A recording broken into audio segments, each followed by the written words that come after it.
Welcome to IFAStories, where ancient wisdom meets modern storytelling. Step into the sacred world of Ifa, the Yoruba spiritual system, where every tale carries the power of divination, destiny, and deep cultural insight.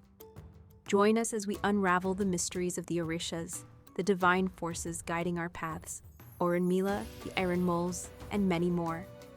Each story is a bridge between the past and the present, weaving timeless lessons that inspire, enlighten, and transform. Embrace the wisdom, honor the tradition, and journey with us into the heart of Ifa. Subscribe now and let the stories guide you. To explore full Yoruba stories, Ifa teachings, and ancestral wisdom, visit our website, www.ifastories.com. Step into the sacred path for more resources and information. When the anchor moves, the ship stops. Story.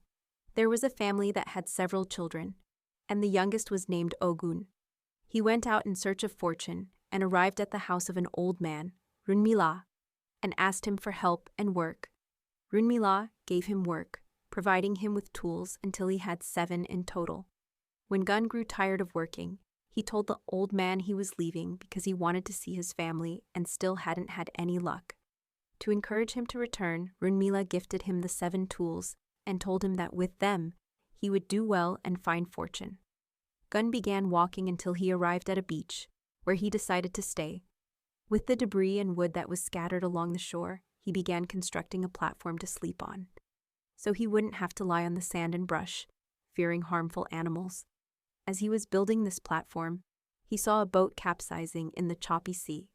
In that boat there was an old man and a young girl. Both had fallen into the water. Gun, being an excellent swimmer, jumped into the sea and rescued them both. We must give thanks to Meyi and Gun. The old man who owned all those lands told Gun that he could have whatever he wanted as a reward. Gun replied that he simply wanted to finish building his platform. The old man granted him permission to expand it along the beach, even providing men and wood. In this way, he completed the construction of his pier. Our Gun had performed Abo, ritual offering, and that is why all ships dock at his pier, unloading their goods and attributes there.